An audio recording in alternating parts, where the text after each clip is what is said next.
cardboard drones. Sounds like a joke, right?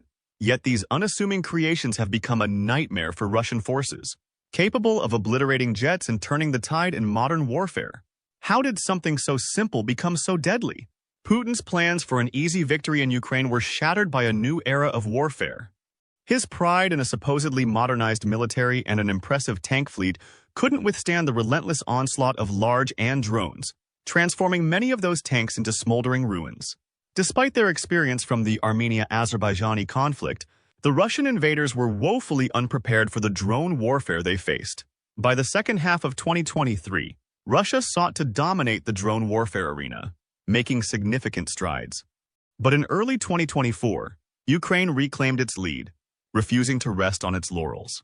With their nation's survival at stake, Ukrainians pushed innovation to its limits in the drone race.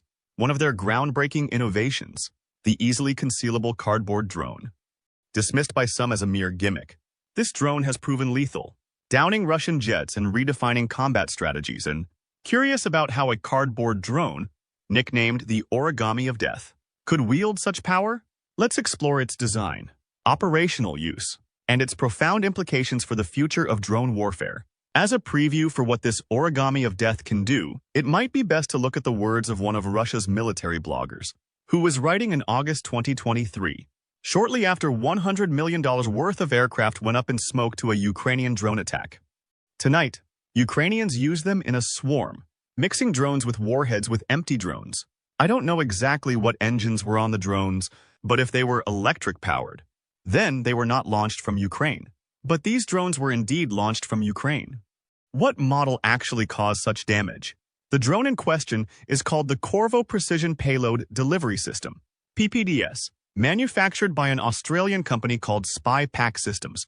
In cooperation with the Australian Army, Australia has been a steady supporter of Ukraine in its resistance against Russian aggression, delivering a total of $960 million worth of aid in the first 2 years of the war. This aid has involved counter-drone systems, like the Slinger Kinetic Defense System, which is designed to detect and shoot down fast-moving, small drones.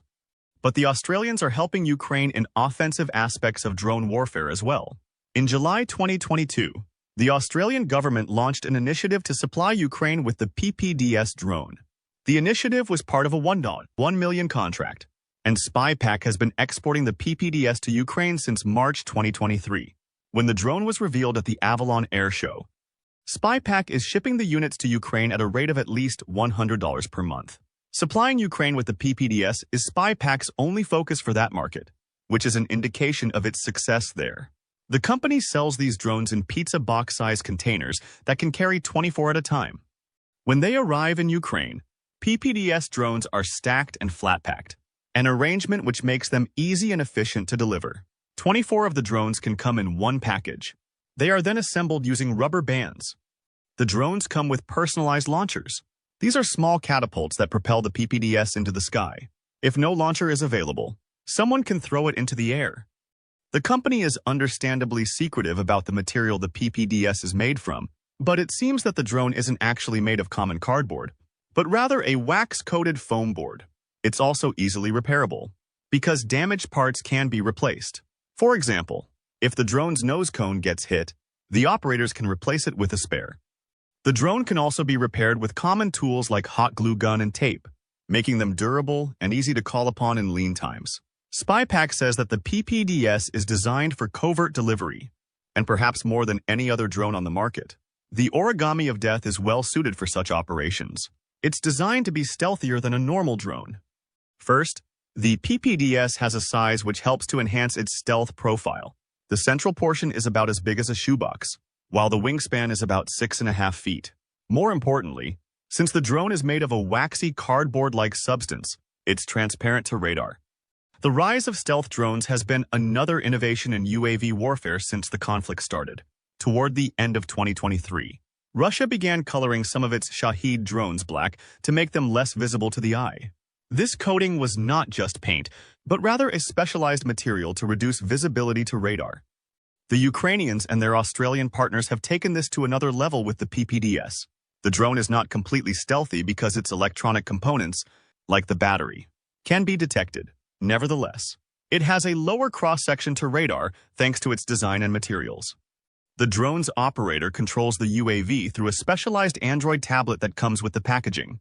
The PPDS can also fly autonomously if need be. It uses GPS guidance, but is resistant to jamming.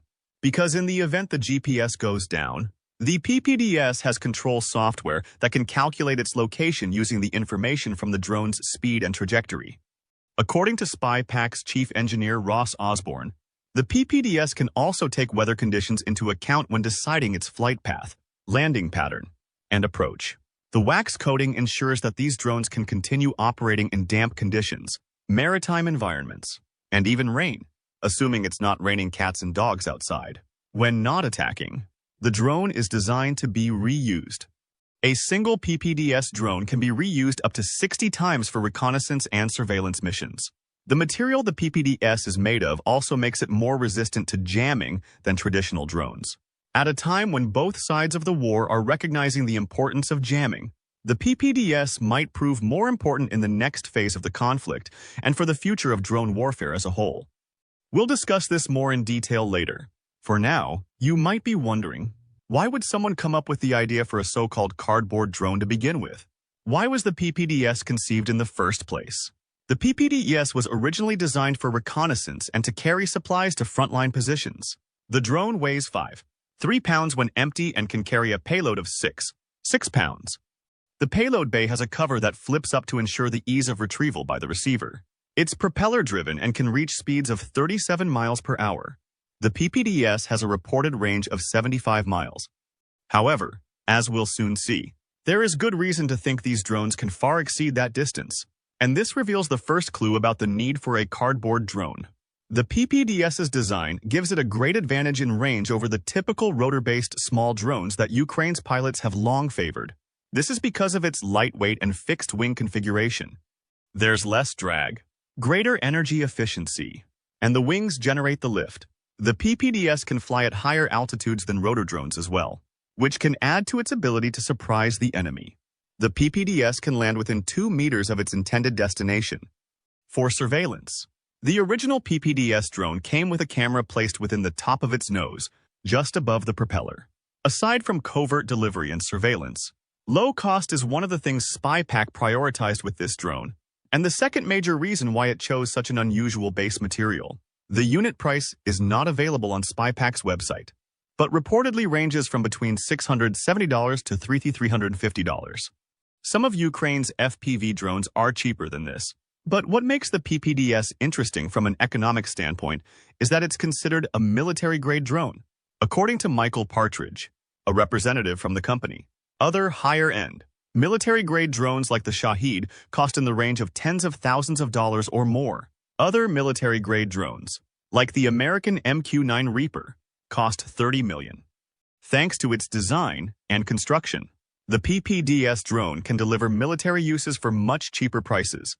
It won't be nearly as powerful as a Shahed or a Reaper. But the low price doesn't mean this drone is ineffective. The Ukrainians have since weaponized it and turned it into an effective kamikaze drone. They began using the PPDS to attack Russian targets in June 2023. Only 3 months after their initial arrival. Payloads can be of various forms of explosives, including cluster-type munitions. One Ukrainian test captured on video saw an airburst above a target that rained fragments over a broader area. This munition makes it a particularly good anti-personnel weapon, but it certainly has many anti-material uses as well, a fact which was proven in late August 2023. One of the drone's more notable feats came on August 27th. When Ukraine used the PPDS against an airbase at the historically significant site of Kursk, deep within Russian territory. Ukrainian sources reported that the strike hit a MiG-29 fighter jet and 4 Su-30 aircraft. The drones also damaged 2 Pantsir missile launchers and part of an S-300 air defense system. The governor of the Kursk area, Roman Starovoy, claimed that an apartment block has also been damaged in the drone attack. Russian sources later confirmed that the drones that hit the Kursk airfield were designed like aircraft, which would suggest that they were indeed Ukraine's origami of death. Never content to rest on their laurels, Ukraine's drone pilots used the PPDS again on the 29th, striking another airbase in Pskov, 450 miles into Russian territory. 2 Russian cargo planes were destroyed in the attack and another 2 were damaged. The attack on Pskov was part of a broader drone wave attack between the 28th and 30th, which targeted 9 Russian regions, including Moscow. The PPDS might be the so-called cardboard drone and carry less of a payload than other military-grade drones, but it still forced them to disperse their remaining aircraft off their runways in the aftermath of the attacks. Comically, images taken following these incidents showed the Russians resorting to putting stacks of tires on their aircraft to prevent them from taking damage from future drone strikes. Maybe the Russians think of them as an improvised, low-cost version of the cope cage. Less dramatically, the Ukrainians have used PPDS for its intended purpose of surveillance and resupply missions. It's an ideal system to deliver ammunition to hard-pressed troops on frontline. For example, where traditional methods could prove vulnerable to enemy fire. These drones are much harder to target and ideally suited for carrying small arms, magazines of ammunition, mortar rounds, medical supplies, communications equipment, spare parts, and other essentials for infantry squads that often get overlooked. Partridge mentioned that the PPDS is designed for a blood bag. By using the drones to deliver these lighter supplies to hard-pressed troops, Ukraine does not need to risk the destruction of more expensive and valuable military vehicles that cost a lot more money and can carry heavier equipment. The aforementioned attributes are not the final ones for the PPDS. SpyPack is improving the drone based on feedback from its Ukrainian operators. A high-profile Ukrainian delegation, including Kyiv's ambassador to Australia, made a visit to SpyPack in early 2023, shortly after the drones began arriving. The ambassador, Vasyl Maryshenko, was full of praise for the cardboard drone. It looks like something that kids would play with, but when you see what it can do, it's really amazing. They've been very good at inflicting lots of damage on the enemy. The company itself suggests that the PPDS is still in development. Initial trials had to be halted thanks to the disruption brought by the COVID-19 pandemic. Initially, there was some interest in the PPDS among Middle Eastern countries, which wanted to use it as a cheap way of carrying weapons. However, the Ukrainians have obviously used it in far more complicated missions. The dialogue between the Ukrainian armed forces and SpyPack has provided significant feedback, and the company is using it to improve the mission planning system, user interface, and ground control station, not just for the PPDS, but the entire line of Corvo drones. Partridge spoke about this collaboration with Defense News. The Ukrainians are using it in certain ways. The most effective way we're hearing about is they're literally cutting holes in the bottom and putting GoPros on 10-second timers. They've got active imagery that's 30 minutes old for a very cost-effective way of doing that. For reconnaissance and resupply missions, the GoPro cameras take these 10-second clips at the moment the drone reaches the turnaround point pre-programmed into the GPS. The Ukrainians' innovation with the GoPro cameras has added another stealthy quality to the PPDS. The quick flight and turnaround with the footage at the appropriate spot ensures there is no data link streaming the footage back to a command post. There is also no link required to give the PPDS its flight instructions. Although the lack of these data links mean that footage will not be live, it's much better for operational security, and things will most likely remain the same within 30 minutes, especially since these drones are hard to detect through visual methods or through radar in the first place. Ukraine used these methods to get accurate information about Russian positions in preparation for retaking territory in Zaporizhia. Although Ukraine failed in this offensive campaign, it still pierced the first 2 of Russia's defensive lines and inflicted more casualties on Russian forces, despite the latter being on the defensive. Accurate information about Russian positions was likely critical in the limited success that it had, especially when it came to neutralizing Russian tanks and artillery positions. Accurate information about Russian movements has also proven important in defensive operations, as it's permitted Ukraine to inflict heavy casualties on enemy forces in their westward drives, assisting in the war of attrition. In September 2023, SpyPack released a new version of the PPDS with a longer wingspan and higher payload at 6 kilograms or 13.2 pounds. Although these new versions are easier for the eye to detect and likely to shoot down due to their larger size, the trade-off is that they can carry more supplies for troops on the front line or, more dramatically, more powerful explosives, all while being still made of the same cardboard-like material that reduces their visibility to radar and resistance to enemy jammers. The latter is an important point because Russia has begun to signal its intention of adapting its tanks to the new reality of drone warfare. Russia has lost thousands of tanks since the war started, and Ukraine's drones are one of the biggest reasons why. Russia understands the danger its armored units are in now, though, which is why in early 2024, it began rolling out a new variant of its T-72 tank.